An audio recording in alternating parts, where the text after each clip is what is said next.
E aí, gente, muito boa noite. Começando mais uma edição do CJC News. Hoje a gente entrevista. E vamos entrevistar o criador, o idealizador e o responsável por um projeto que atinge e alcança mais de 400 famílias aqui na Cidade de Deus, na zona oeste do Rio de Janeiro.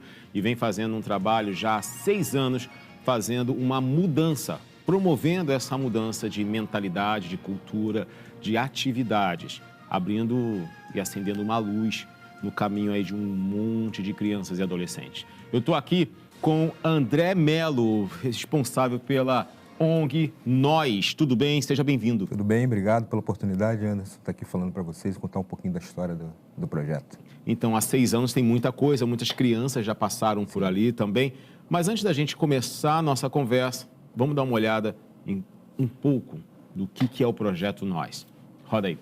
O Projeto Nós, uma ONG que nasceu em 2018 no território do Brejó, na Cidade de Deus, zona oeste do Rio de Janeiro, tem se destacado como uma força transformadora em uma das regiões mais vulneráveis da cidade. Iniciando suas atividades em uma sede modesta, cercada por barracos de madeira e em meio a um cenário de extrema pobreza e violência, o projeto vem aos poucos mudando a realidade local por meio da inclusão social e do resgate da dignidade. Hoje, com uma estrutura maior cedida pela própria comunidade, o Nós atende mais de 250 crianças e cerca de 400 famílias, oferecendo uma ampla gama de serviços e atividades. Entre as iniciativas da ONG estão a assistência social, atendimento psicológico, curso de capacitação, reforço escolar, além de atividades esportivas e culturais como música, dança, teatro, jiu-jitsu e até mesmo aulas de yoga, promovendo o bem-estar dos moradores. O trabalho do Projeto Nós, que depende exclusivamente de doações e apoio privado, tem se tornado um exemplo de como a solidariedade e o comprometimento podem transformar vidas, oferecendo novas perspectivas para quem vive em uma das áreas com os menores índices de desenvolvimento humano do Estado. Tá aí, rapaz. Quanta coisa vocês conseguiram agrupar, juntar no mesmo ambiente. Agora, uma coisa que me chamou a atenção nessa reportagem, queria que você explicasse um pouco, vocês estão num local que foi cedido pela própria comunidade. Como é que chegou a esse ponto da própria comunidade abrir, olha aqui, quero liberar esse espaço para vocês? Então, quando a gente, na verdade, vou voltar um pouquinho só para você poder entender, Sim, contextualizar o que é o projeto hoje, como é que eu apareci nele, na verdade. Eu trabalhava numa empresa, né, no marketing de um shopping, e aí ia acontecer uma campanha de Natal, no qual essa campanha iam ter mesas customizadas. Então, ia ter árvore de leite em pó, uma mesa decorada com fralda, enfim. E aí eu precisava, era assinada por personalidade, e aí eu precisava achar um projeto no entorno da Barra e proximidade, que a gente pudesse doar esses itens, né? Então, eu achei um projeto dentro da Cidade de Deus, dentro do Brejo, né? Era um outro projeto, e aí eu chamei o presidente, a gente fez o contato e tudo mais, e ele aceitou a doação. Me convidou para o André, vai um dia visitar. E aí eu fui, né, acontecer sempre aos sábados, eu fui visitar um sábado, cara, mas assim, eram sábados de 15 em 15 dias, mas eu chegava em casa, eu chorava copiosamente, porque eu não acreditava que as pessoas pudessem morar daquele jeito, cara, a 1 quilômetro da Barra da Tijuca, que é um bairro nobre, né? Então, assim, as crianças viviam em cima de um brejo, eram barracos, e aí começou o trabalho, a gente conseguiu um espaço, um barraquinho, conseguimos montar um barraco de alvenaria. Para você ter ideia, a nossa sede era o melhor lugar que tinha ali dentro, porque a gente conseguiu levantar de alvenaria, o resto eram todos barracos. Tá, peraí. O local onde você foi, a 1 quilômetro da Barra da Tijuca, onde você passa e só tem prédios muito bonitos, jardins muito bem cuidados, era um espaço que as pessoas viviam sob um brejo. Exatamente. E com casas de barracos, né? Madeira, compensado, plástico. Exatamente. E tudo mais. Exatamente. E aí a gente começou a desenvolver um trabalho que era levar educação. A gente levava uma atividade todo sábado, por exemplo, se a gente levasse um palhaço, esse palhaço tinha que ter uma mensagem, não era um palhaço só para fazer palhaçada. Então a gente não estava ali só para doação, né? Claro, a gente sabia que o assistencialismo precisava existir num lugar daquele, mas não era nosso objetivo, né? Então, assim, a gente via algumas cenas ali que realmente me chocava muito, que assim, abria mala de carro e roupa para ser doada. Então, as pessoas voavam naquilo, era caminhões de hortifruti que abriam a traseira lá, o baú. Esse é um tipo de cena, André, que a gente vê muito quando passam documentários em savanas africanas, Exatamente. né? Em Era muito lugares parecido com isso. onde há uma escassez muito grande. É um choque você ver isso tão perto de casa. Sim, exatamente. Então, assim, isso realmente chocava, né? Então a gente ficava indignado, eu ficava indignado com uma cena daquela, né? Um caminhão de hortifruti despejar as frutas no chão, legumes, e as pessoas catando aquilo. Eram assim mesmo que Eram eles faziam? assim, eles faziam. Eles jogavam no chão enfim, as pessoas iam catando o que era de melhor. Nossa. Ali. Então, eram cenas deprimentes. Fui convidado a participar desse projeto, entrei para a área de comunicação, sou publicitário de formação, de agência de publicidade, e comecei a tocar a parte de comunicação desse projeto, mas essa indignação ainda existia, ainda fiquei com aquilo na cabeça, falei, cara, a gente não pode ficar aqui só para doar. Era um projeto mais assistencialista, né? Então, agradeci a oportunidade, fiquei mais ou menos uns 6 meses, saí desse projeto. Nesse meio tempo, o presidente também se afastou, por algum motivo, e eu fiquei com aquilo na cabeça, cara, preciso criar algo que as pessoas não fiquem só dependentes de doação, que a gente consiga dar oportunidade para elas de uma outra maneira. Quando você se afastou e o presidente também se afastou, esse projeto continuou? Ou... Continuou existindo, né, de um formato mais essencialista, né, e a gente ficou com isso na cabeça. Cada projeto tem que ser o propósito, sim, né? Com e esse era o propósito deste a gente respeitou projeto. sempre, porque assim, ajudava Perfeito. também a comunidade de alguma maneira, claro, mas não era o propósito que a gente imaginava ser o mais adequado naquele momento. Não era o que você queria que acontecesse. Exatamente, Era o que eu precisava enxergar aquelas pessoas de uma outra forma. Entendi. Elas precisavam se sentir pertencentes de uma outra maneira. Né? E aí foi nesse meio tempo que o Nós surgiu? Exatamente. Foi aí que o Nós, na verdade, eu estava na rua, enfim. O Nós é uma música do Emicida, né? N-O-I-Z, uma música mesmo chamada Nós. E eu estava escutando essa música e falei, cara, acho que é isso. O nome é curto, é sonoro. Aí peguei o telefone, isso já era cedinho, 6 e pouca da manhã. E aí liguei para esse presidente, cara, mano, vamos fundar um projeto, assim, encontrei o nome, cara. Isso era uma segunda-feira. No meio da semana eu falei comigo, meu que era diretor de arte, falei, Jorge, cria uma marca pra gente, eu preciso um projeto assim, passei um briefing para ele, criou a marca e sábado a gente estava lá com camisa, já procurando um lugar para montar o espaço. Nossa, então, foi assim, expresso. Exatamente, foi expresso. Então, assim, tudo começou dessa forma. Então, a gente passou lá 2 anos, né, levando esse serviço. A comunidade, aos poucos, começou a entender que a gente não estava ali só para fazer doação, realmente. O primeiro trabalho que vocês realizaram era de doação para ajudar as pessoas com alimento, roupas, essas coisas? Na verdade, não. O primeiro trabalho que a gente fez foi levar um mágico ali. Era um mágico que já tinha muita habilidade com comunidade, certo. Na verdade. E a gente começou a transmitir uma série de mensagens bacanas para aquelas pessoas através desse mágico. Então, assim, foi a primeira atividade que a gente fez, num sábado cedinho, né, com a marca do Nós, para que as pessoas tivessem esse primeiro contato. Então as pessoas nem sabiam que o Nós existia, quem era o Nós, e soube por essa apresentação circense. Exatamente. E aí a gente começou a desenvolver o trabalho ali. A gente ainda não tinha esse barraco, essa sede, a gente montou aos poucos, a gente só tinha um espaço para fazer. E aí a gente começou a fazer esse trabalho. A comunidade toda, o Brejo, na verdade, era um pouco mais distante da Cidade de Deus como um todo, mas era muito mais perto da Barra, né? Então as pessoas começaram... Saindo da entrada da Cidade de Deus aqui, né, pela via urbana, próximo à linha amarela, você... Ayrton Senna, exatamente. É hoje onde é o Vasco. O Vasco hoje ocupa, tem um CT ali, que é o CT de treinamento. Eles ocuparam exatamente a área onde era o Brejo. As pessoas saíram dali hoje, graças a Deus, para morar em casa de alvenaria, começaram a receber aluguel social, então saíram dali hoje. Mas era exatamente naquela área que eles ocupavam. Então, assim, era muito perto da Barra, de fato. Então, aí a gente começou a fazer esse trabalho, a comunidade toda começou a enxergar isso, outras pessoas de outros territórios começaram a enxergar isso, até que esse espaço ficou livre.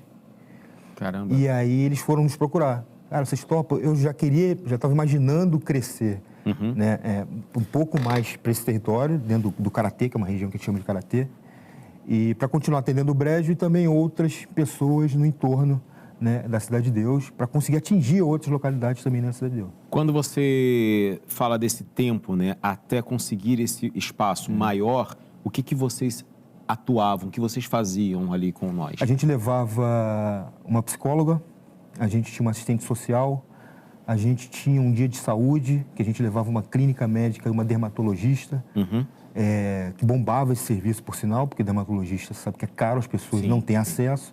E era um lugar em cima do Brejo, então as pessoas viviam com muito problema de pele. Outra que essa especialidade não é tão comum. Sim, exatamente. Então a gente procurava É comum você encontrar pediatra, cardiologista, ginecologista, bem essas 3 especialidades são muito fáceis, e um clínico geral, são muito fáceis de achar Exatamente. em muitos centros médicos. Sim, sim. Né? Agora, essas dermatologistas, você conseguir para fazer um trabalho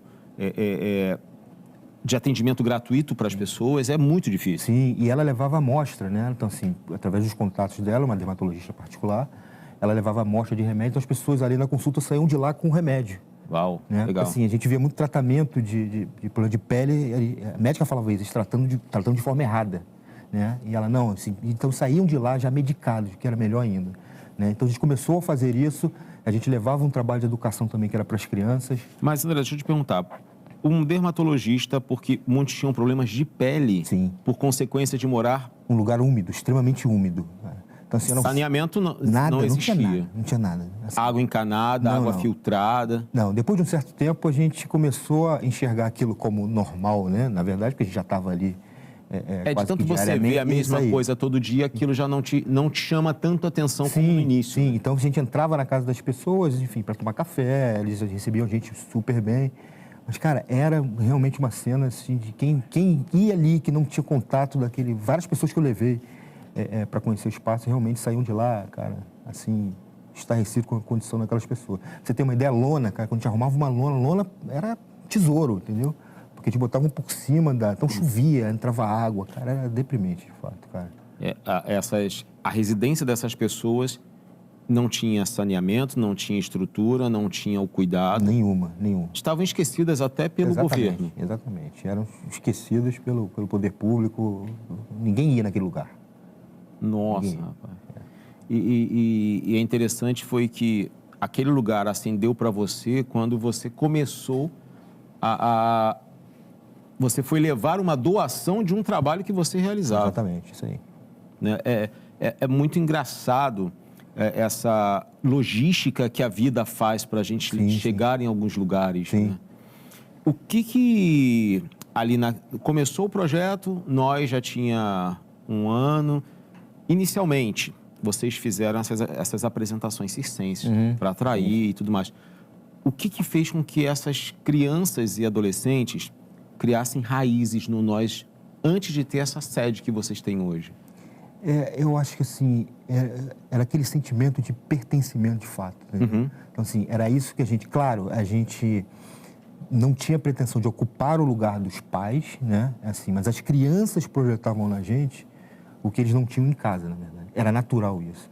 André, quero ir embora com você. Não, assim, nosso papel aqui não é esse. A gente deixava isso bem claro. Rapaz, eles queriam ir para a tua casa. Exatamente, junto com você. Queriam ir embora. Então, assim, não, você tem casa, nosso papel aqui não é esse. Então, assim, o que a gente levava para eles, de fato, era essa sensação. Então, assim, a gente não estava ali para levar eles ao shopping, porque era um choque de realidade extremamente doloroso. Né? A gente não estava ali para isso, na verdade. A gente tinha que fazer com que o pai conseguisse levá-los ao shopping. Entendi. Né? Então, assim, a gente tinha um curso de capacitação, a gente fez um curso de elétrica nesse barraco. Então, assim, a gente capacitou 2 pessoas que hoje trabalham com elétrica. Né? Uau, que legal. O presidente era formado em elétrica, então ele deu esse curso e as pessoas hoje trabalham com esse ofício. Então, assim, a gente tinha essa preocupação, né?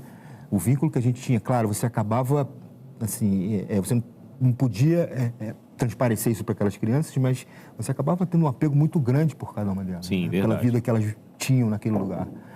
Então, mas a gente tinha um papel ali muito maior. Então, o vínculo era meio que por aí, entendeu? Vocês, me chama a atenção vocês se preocuparem com não dar o sustento para aquela família, Sim. mas ajudá-los a se autossustentarem. Sim. Né?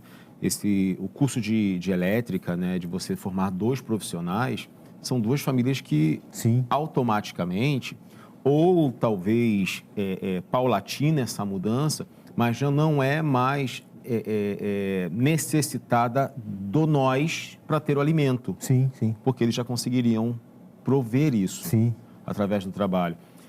O que fez vocês irem para outro lugar? Você queria crescer, mas queria crescer por quê?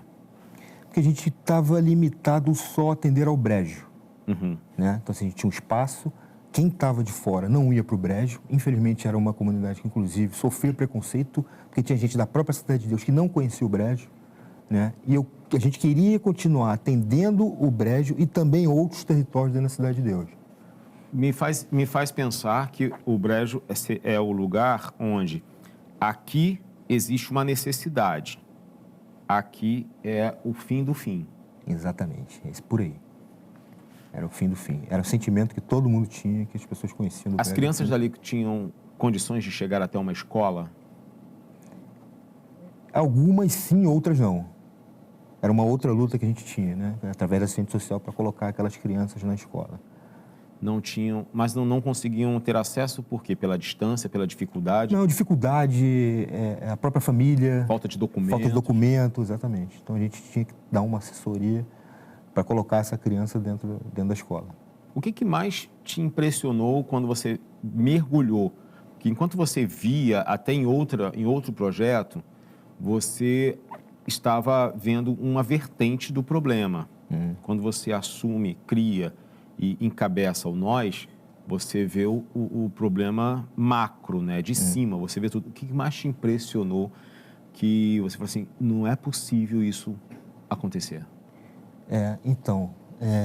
Eu acho que assim, o que também me impulsionou a criar o nós foi exatamente essa indignação. Tá? Então assim, o que te levou? Foi ver aquelas pessoas morando daquele jeito. É uma cena que eu nunca mais esqueço. Né? Era assim, isso que eu queria, que você descrevesse. A gente entrou, não sei se você lembra disso, o Caveirão entrou numa região uma vez, não sei, isso deve ter uns 4 anos, 5 anos mais ou menos. A gente estava recente no Brejo. E aí ele entrou e aí derrubou fiação, porque assim, era tudo clandestino, não tinha nada. Então assim, ele derrubou barraco, então ele entrou, quase que pega a sede da gente também, só não pegou porque a gente era um pouco mais recuado. Então eles entraram arrancando tudo. Né? E aí, 6 horas da manhã, você acaba virando referência, as pessoas não têm para onde correr, e as pessoas ligando, André, que está acontecendo isso aqui, cara, troquei de roupa, fui para lá. Cara, quando eu cheguei lá, assim, era gente desmaiando. Eram casas, cara, que se você visse no chão, a pessoa chorando como se tivesse alguém falecido, porque a pessoa tinha acabado de perder a casa. Era o território dela. Exatamente, era o território dela. Cara, aquilo foi realmente assim, gente, não é possível, as pessoas não podem ser tratadas dessa forma, cara. O Estado não pode vir para cá e tratar as pessoas dessa maneira. E eram assim que elas tratavam. Então, assim, e essa ação foi assim, de supetão, não teve aviso para que as pessoas tivessem um conhecimento que iria acontecer? Não, como normalmente não acontece. Era uma ação foi uma operação que eles entraram exatamente pelo Brejo, com o Caveirão. O Brejo era um lugar estreito, os barracos eram muito próximos um do outro, numa rua estreita. Então passou ali, saiu derrubando tudo. Saiu derrubando tudo, acabou luz, acabou... Na época deu bastante repercussão. E você vê essa sensação de pertencimento da casa, de território, é que por mais que você visse a casa daquela pessoa ou o barraco daquela pessoa, você fala assim, nossa, como consegue viver sob essas condições? De você querer mudar, mas é tudo que elas têm. Sim. Né? Sim. E ver ao chão é você acabar com a história dela. Sim. Então você via barraquinhos assim com cuidado, sabe? Eu chegava lá às vezes, cara, com um pedaço de tapete, sabe? E aí na semana seguinte você via aquele tapete forrado no barraco, na madeira, com o maior capricho, com o maior carinho, sabe? Porque era aquilo que eles tinham. Sim, sim. Né? Se não tinha uma telha, cara, vamos fazer uma campanha para... E nessa época que o Caveirão passou, a gente fez uma campanha para arrecadar telha, a gente acabou conseguindo comprar 50 telhas. Então aquilo chega como um tesouro para eles. É verdade. Né? Então, assim... É uma noite sem ter goteira da chuva Exatamente. Na cabeça, né? Um lugar extremamente frio demais, entendeu? Então, assim, eles precisavam ter algum aconchego que fosse, né? Então era mais ou menos dessa forma. André, até agora você já compartilhou comigo um pouco da história, do que moveu você, mas agora eu queria mergulhar dentro da atualidade, de como é o nós e como está o nós hoje. Hoje você conta com quantos voluntários, pessoas que estão envolvidas? Além dos voluntários, tem aqueles que estão quase que integral, né? Porque um projeto que atenda tantas crianças assim, não tem como só ter voluntário que consiga ir uma vez na semana. Você precisa ter uma equipe ali muito fixa, né, para conseguir trabalhar. Como é que vocês fazem? Sim, então, a gente tem hoje mais ou menos, a gente tem um grupo, né, de voluntários, de umas 30 pessoas, na verdade, que estão dentro desse grupo, mas que não efetivamente estão lá sempre, né? Certo. Assim, às vezes vão pontualmente, mas ajudam a gente de alguma maneira. Então, a gente deve ter mais ou menos uns 10 voluntários que estão lá mais regular. Certo. São mais regulares lá, né? Assim, eu estou lá todo dia, Marília, que é vice-presidente, também está lá todo dia. Nós somos presenças confirmadas. Hoje a gente vive a ONG muito mais até do que as outras pessoas, mas a ligação é mais ou menos essa. Então, a gente deve ter uns 10 voluntários hoje atuando ali e uma funcionária fixa, né? Então, você abriu mão da sua carreira como publicitário? Sim, abri mão da carreira como publicitário.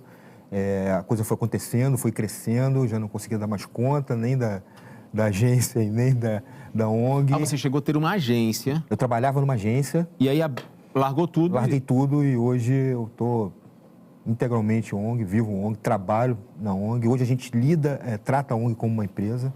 Né? Então, assim, a gente tem patrocinador, a gente presta conta, tem balancete no site. Sim. Né? Então, isso tudo hoje é visto de uma outra maneira, que não só um projeto social, entendeu? A gente viu na reportagem no início, se você de casa não conseguiu ver ou chegou agora, no nosso canal no YouTube, você tem acesso a essa entrevista por completo, na íntegra. E pode conhecer a ONG através dessa reportagem e daqui a pouco o André vai dar os contatos aí para você visitar, né, e acompanhar o trabalho. Mas, André, o que vocês hoje oferecem? A gente na matéria nós vimos que tem assistente social, tem atendimento psicológico. O que vocês hoje oferecem para essas crianças? A gente hoje eu tenho teatro, tem 2 turmas de teatro. Ah, turma mesmo? Turma mesmo. Tem aula regular? Aula regular. Tem 2 turmas de teatro, tenho 2 de jiu-jitsu, tenho balé, dança contemporânea, a gente tem yoga, tem funcional, que acontece de manhã cedinho, a gente tem 2 turmas de reforço escolar, uma turma de alfabetização, que é para ajudar crianças com déficit de aprendizagem. Sim. Outra de adulto, que a gente tem o seu Albertino, que tem 70 anos, que aprendeu a ler com a gente, e na última eleição ele conseguiu votar porque aprendeu a ler e escrever lá. Uau, que demais então, isso! Pessoas de 30 a 70 anos, ou com a idade que quiser aprender a ler e escrever, é uma turma fixa que a gente tem fila, né? A gente tem um projeto de pré-vestibular social, que acontece todo sábado, eles entram às 8 e saem às 6 da tarde. Lá eles estudam, fazem todas as refeições. A gente já conseguiu colocar aí uns 15 alunos de 2021 para cá, uns 16 alunos em faculdades públicas. Então, hoje tem senhoras, mãe de família, faxineira, 4 filhos fazendo pedagogia na UERJ. Nossa, então, assim, que demais. essas são as nossas conquistas, entendeu? Assim, a gente trabalha para isso, entendeu? Então, a gente fica muito feliz quando a gente monta um projeto desse e o projeto dá certo. Agora, esses atendimentos, esses cursos, essas aulas que vocês oferecem lá, eles se cadastram, eles pagam, eles se inscrevem? Como é que funciona isso? Não, nada é pago. Né? A gente diz que o coração da ONG hoje é assistência social. Né? Então, a Marcele está lá dando plantão toda terça e quinta, de 2 às 5, e o segundo sábado do mês, exatamente para fazer essa triagem. Né? Então, assim, ela que cuida das listas, né? Você faz inscrição, a gente tem fila para todas as atividades hoje. É mesmo? Assim, a gente quer tentar aumentar isso ainda mais, para atender mais crianças, mas hoje a gente ainda não consegue, então a gente tem fila para isso acontecer. E é ela que normalmente administra. Então, são crianças que se inscrevem lá, os pais vão lá para inscrever as crianças. Você hoje tem mais ou menos quantas crianças matriculadas, juntando todos os projetos, né? Todas as aulas e encontros? São 250 crianças hoje. Tá. De que idade a que idade? Até que idade tem essas crianças? Começa com balé, que é de 4 a 6 anos. 4 anos já vai para lá? Já vai para lá, que é o Class Baby, que a gente chama. Então, de 4 a 6 anos. E aí começa 4 anos, vai até 17, 18 anos. Depende da atuação do jovem ali. Por exemplo, tem jovem que hoje já está ajudando a gente na ONG. Que a gente tem um projeto chamado de Jovens Voluntários. Que é fruto do trabalho que então, assim, eles vêm crescendo, eles vêm aprendendo. Por que a gente fala ali para eles? Cara, isso aqui não é nosso, isso aqui é de vocês. Eu um dia não vou estar aqui, a Marília um dia não vai estar aqui, ou o Ivanildo não vai estar aqui um dia. Alguém vai precisar continuar. Alguém precisa, e nada melhor do que vocês. Então, assim, eles já vão aprendendo o que é a metodologia, o que é a forma de você enxergar aquilo tudo, para eles futuramente tomarem conta. Demais.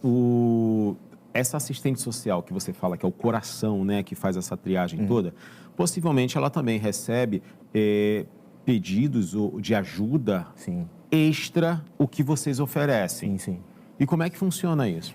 Então, a gente não está tão ligado ao assistencialismo, mas a gente precisa estar. Mas os pedidos chegam, Exatamente, os pedidos chegam, às vezes a gente recebe doação, por exemplo, de cesta básica, e a gente mantém essas cestas em estoque né, caso precise exatamente atuar de uma maneira. Então, às vezes, a mãe ou o familiar vai lá fazer o pedido para inscrição da família e aí, cara, conversa com a assistente social, que acaba se abrindo e está passando fome. Não quer dizer que o nós está ali para distribuir cesta básica. Exatamente. Mas vocês têm para dar o suporte para a família que vocês perceberem que realmente precisa. Exatamente. A gente já custeou compra em mercado, por exemplo. A gente não tinha cesta. Mas chegou uma família lá que a gente sabia que estava em extrema dificuldade. E aí, cara, vamos fazer uma compra básica para sua família. Então, assim, a gente acaba atuando dessa forma também.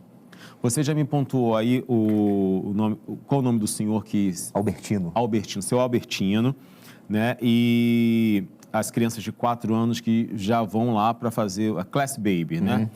Quais são os outros destaques que você traz ao longo desses 6 anos? Olha, tem uma história que hoje, assim, a gente tem muita proximidade, porque ele já é mais adolescente. A gente tinha o boxe ali na ONG, né? E aí a gente tinha um aluno do boxe, que também era aluno da ONG, fazia uma outra atividade, que era o Juan. E o Juan sumiu do boxe.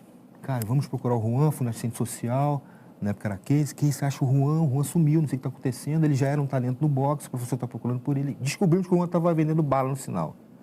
A gente chamou o Juan, você está vendendo bala no sinal? Ele falou, André, eu preciso para complementar a renda da minha avó, eu moro com ela.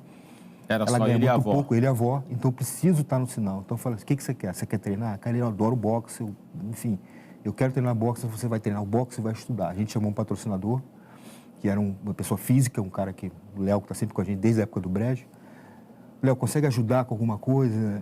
Pensei numa bolsa atleta, então a gente amarrou isso, eu fiz um contrato com o Juan para ele entender o que era, né, onde ele estava pisando de fato, o compromisso que ele teria que ter. Até para não ser só de boca, né? Exatamente, Aí, não, acho que não vai funcionar, não estou acreditando muito nesse negócio, deixa eu ir embora. Ele precisa dar importância a isso também, né, da dedicação, do esforço que a gente faz. Então o Juan hoje recebe uma bolsa atleta mensal, estuda. Resultado disso tudo, o Juan hoje é a seleção carioca de boxe, tem viajado para disputar torneio fora, cara. É um talento com 15 anos, mas assim, a gente descobriu o Juan no sinal de trânsito. Então, assim, você imagina quantas crianças ou jovens tem no sinal por aí. Interessante vocês sentirem a falta, né? Porque são 250 crianças. Sim. O Juan poderia ser um que entrou ali, saiu e foi. Né? Exatamente. Vocês têm esse cuidado dessa proximidade de todas essas crianças? Todas elas, porque a gente controla porque existem regras, né? A gente tem as regras da ONG, então assim, a criança entra, a gente precisa mostrar isso para elas, né? Então assim, a criança entra uniformizada, ela tem horário para entrar, tem tolerância, o pai tem tolerância para buscar, né? Se a criança que vai com o pai ou vai sozinha, a gente tem no cadastro dessas crianças quem são elas. Então assim, isso faz com que a gente esteja muito mais próximo. Então, todo final de mês, o administrativo, a Marília, senta lá e faz o filtro nas planilhas para saber quem é que está faltando, quem não está, como é que está isso. Pô, já tem, sei lá, um mês que a Juliana não vem. Cara, vamos ligar para os pais da Juliana para saber o que está acontecendo. Né? Então, essa proximidade que faz a gente entender o cenário total e a gente ter esse contato com as crianças. Né? Essa ausência da vida escolar nessas crianças, quando você chegou lá, isso é um quesito para estar na ONG participando das atividades? Sim. A criança precisa estar estudando. E se não estiver estudando, a gente vai ver o que está acontecendo para fazer ela voltar para a escola. Né? A gente acaba, dentro da Cidade de Deus, a gente tem proximidade também com várias escolas. Né? Então, assim, a gente acaba virando referência também de um complemento. Cara, se a criança está precisando de um reforço, a própria escola recomenda procurar a gente para poder fazer inscrição. Que demais, demais. Então, assim, a gente tem esse contato hoje, a proximidade com. São escolas magníficas, assim, de pessoas, cara, que dão a vida para ensinar aquelas crianças ali dentro. Até porque para entrar e estar na área de educação, hoje em dia, sempre foi, né? Sim. Sempre foi um destaque, embora muito descartado pelas pessoas, mas sempre foi um ponto importantíssimo na sociedade, a presença de profissionais de educação. Mas continuar como essas pessoas que hoje estão em sala de aula, são responsáveis por colégios, escolas, é muito mais do que vocação, é um amor gigante que tem Imagina isso tudo dentro de uma comunidade, né? para aguentar tudo isso. Imagina um profissional também dentro de uma comunidade. Exato. Né? Ele está ali exposto, enfim, quase ninguém quer ir para uma comunidade da aula. Aí levanta-se a questão de segurança, né, de recursos, de estrutura da escola, que infelizmente você mesmo descreveu como era, né, há 6 anos o Brejo, e infelizmente eu acredito que tenha muito ainda a ser mudado naquela região. Sim, muita coisa. Mas as pessoas ainda continuam indo lá fazendo o trabalho, né? Sim. Você tem 30 voluntários, você tem as escolas que estão ali se dedicando, né, pelo ensino das crianças. Quando você traz essas 250 crianças para a gente aqui e a gente consegue ver o expoente que você tem 250 famílias, né? Só que dessas famílias, tem algumas que são formadas por 2, 3, 4 pessoas. Você deve, então, ter um alcance aí de cerca de 1.000 pessoas através da sua ONG. Mais ou menos isso. E quando você alcança essas 1.000 pessoas, né, daquela criança, o que você acha que consegue fazer lá na reta final, né, que é o pai, ou a mãe, ou os irmãos que... talvez por não terem conseguido entrar naquela seleção para aquele período, está lá fora, mas pode ser alcançado pelo trabalho que vocês fazem numa criança ali com vocês? Assim, a gente acaba tendo... Quando a criança não entra na ONG, na verdade, não quer dizer que ela perca a oportunidade de ter algum contato com a gente, né? Na verdade, algumas atividades a gente faz aberto ao público, né? Aberto à comunidade. Aí todo mundo pode ir. Aí todo mundo pode Legal. ir. Então a gente abre, faz divulga nos canais dentro da comunidade, dizendo que é aberto. Algumas são fechadas, porque a gente tem condição de abrir para todo mundo, mas muitas delas a gente faz aberto, né? A gente já fez o Cine Norte, que a gente chama, né? Uma vez por mês já fez aberto. A gente já fez uma festa junina, que a gente alugou barracas, mas essas barracas, quem administrou foram as crianças jovens da ONG, né? Então, eles que vendiam, né? Legal. A gente fez um concurso lá para quem vendesse mais, a grana revertida. A grana foi toda revertida para eles, para um passeio para eles, né? Então, a gente fez isso aberto na frente, criamos uma grande festa junina. Então, assim, a metodologia da ONG, o contato que eles têm hoje é para todo mundo, entendeu? Então, assim, através dessas ações que a gente faz aberto, o próprio dia de saúde, o dia de saúde mental que a gente leva lá também, um psiquiatra famoso, uma psicoterapeuta social e uma psicóloga para dar plantão lá, também faz com que eles tenham um contato maior com a ONG. Foi um prédio que a gente transformou muito, o prédio tinha sido muita coisa ruim no passado. Então, quem entra hoje no prédio e olha, cara, é outra coisa. Cara, a gente precisa fazer muita coisa ali também. Os moradores aí conheciam o prédio antes e conhecem agora, exatamente. Né? Então, assim, quando a gente chegou, ainda ficaram meio desconfiados, porque não sabiam, mais uma coisa que vai entrar e vai sair, como outras coisas que aconteceram lá. Né? É muito comum essa descrença, né? Sim. Que a gente vem de uma história em que muita coisa começa e para do nada, né? Exatamente. E as pessoas já têm... Não vou dizer que elas sejam desconfiadas. Na verdade, elas agem de forma extremamente realista. Sim. Porque é comum as pessoas botarem o pé e tirarem correndo, né? Sim. Na própria comunidade tem isso, né? Então, assim, são períodos. É meio que sazonal. As pessoas aparecem ou levam alguma coisa, ou dão alguma coisa em troca de algo, né? E elas sabem disso, que a pessoa vai embora e não volta, né? Então, Você teve receio de realizar esse trabalho na Cidade de Deus? Depois que a gente, há anos, né? Eu não sei quantos anos, o filme Cidade de Deus veio à tona, que as pessoas conheceram a realidade, a situação, como é a Cidade de Deus. Chegou a ter um pouco de receio? Mas eu vou te contar uma história engraçada. Eu tinha medo de fazer o retorno na Bandeirantes, por exemplo. Tem a estrada de Bandeirantes, tem aquele retorno. Eu tinha medo de passar ali, né? Por conta de tudo que a gente... Porque a estrada do Bandeirantes, ela passa pela... Direção Taquara, né? Você passa ali na frente. Você passa pela CDD. Exatamente, que você entra pro Karatê, ali já é Karatê. Eu tinha receio de... Cara, isso tudo assim, acabou depois que eu comecei a fazer esse trabalho, né? Então, assim, as operações acontecem, claro que enquanto tiver confronto eu não entro, mas assim, hoje eu entro em operações policiais, esse receio eu não tenho mais, a gente acaba criando um vínculo com a comunidade muito grande, né? Então, assim, você passa a fazer parte deles. Exatamente, né? A gente passa a viver o que eles vivem ali, né? Eu saí de um mundo que era um mundo corporativo totalmente diferente, né? E um ciclo também social totalmente diferente. O corporativo geralmente é extremamente frio, Sim, sim. distante, Sim. né? É aqui, a gente comanda e todo mundo aqui Exatamente. é a massa de manobra, né? Sim, sim, exatamente. Então, assim, quando você começa a viver isso, cara, então, assim, as pessoas são muito unidas, né? Quando a gente fala em solidariedade, o lugar da solidariedade está ali, cara. Porque, assim, as pessoas se ajudam, a gente cansou de doar cestas, de não ter para todo mundo.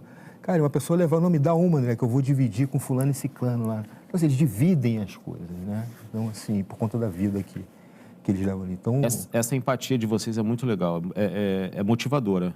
a gente hoje, cara, quase todos, assim, poucos, eu não sou cria da Cidade de Deus, a vice-presidente também não é, então a gente veio de fora. Eu acho que isso facilitou um pouco quando a gente consegue apresentar hoje um outro olhar para eles, inclusive, dizer para eles que eles têm condição, sim, de ter o mesmo acesso que as pessoas fora da comunidade têm. Então, isso ajudou a gente um pouco, né? E ajudou também, aí é o que eu avalio, né? Ajudou vocês terem um contato com patrocinadores e organizações Sim, que mantêm o trabalho, Sim, por serem de fora também, verem, nossa, mas por que o André, exatamente. que era de agência, era publicitário, tinha a vida já organizada, está vindo aqui para fazer um trabalho ali? Exatamente. Então, isso ajudou bastante, né? Então, e dar as pessoas entenderem que elas hoje têm acesso a serviço, a qualquer atividade que seja, educação através da gente, foi o que criou esse vínculo. Um outro exemplo, a gente hoje recebe muita criança, a gente atende, a gente tem lá uns 5 autistas, né? Né? Eu sou pai atípico de um autista severo, ele tem 10 anos, não verbal. Eu acho que isso também chamou um pouco para a gente, né? A presença deles. A gente deve ter uns 5 autistas hoje. O que está resultando da gente criar uma sala sensorial, né, multissensorial, para tentar ajudar eles no tratamento. Mas são crianças, cara, que não têm contato com terapia nenhuma. Assim, a gente... E é fundamental. Fundamental. A gente já sofre, eu como pai, ou minha mulher como mãe, a gente tem plano de saúde, então, assim, mesmo assim a gente já sofre, eles não têm condição de nada. Então, assim, cara, o pouco que a gente consegue oferecer ali para eles, ou uma ajuda, a gente fez uma parceria com uma clínica neurológica, neuropediatra, então a gente consegue encaminhar essas crianças, pelo menos para elas terem laudo. São crianças que nem laudo tinham. De repente, sem um laudo você não consegue nem entrar com recursos exatamente, não governo. consegue ter uma mediadora na escola. Então, assim, a gente conseguiu dar essa ajuda para eles, né? Então, assim, a gente trabalha muito de acordo com o que a comunidade aponta para a gente como necessidade, certo, né? Então, assim, eles necessitavam daquilo, a gente está lá com a sala. Hoje, assim, a caixa a gente já montou. A gente está em campanha agora para conseguir os equipamentos, né? E, enfim, a gente vai trabalhando conforme são empresas privadas que hoje ajudam a gente, até pessoas físicas também, né? Ajudando a gente a manter aquele organismo vivo, e a gente vai caminhando assim. Bom, quem quiser conhecer um pouco mais do projeto, qual é o Instagram de vocês? Nós, Projeto Social, NOIZ, Projeto Social. A gente tem lá as redes, lá, Facebook, enfim, também. Tudo junto. Possível, tudo junto. Cara, fiquei muito feliz de conhecer você e o trabalho. Obrigado pela oportunidade. Eu não conhecia o tamanho do nós, né? E é até engraçado o tamanho do nós, né? Porque você acaba englobando todo mundo com esse nome. E parabéns pelo trabalho e parabéns por manter-se, né, ao longo desses 6 anos, e que venham muito mais 6 anos e 12, 18, para vocês continuarem aí, cara. Parabéns mesmo. Obrigado. Obrigado. Sucesso, e torço para que essas 250 crianças possam ser multiplicadas lá com espaço maior. Quem sabe, né? De repente pode vir coisa boa aí. Esse ano é ano de mudanças, né? Em tantos poderes. Espero que venham coisas boas para vocês. Obrigado, André. Obrigado a você.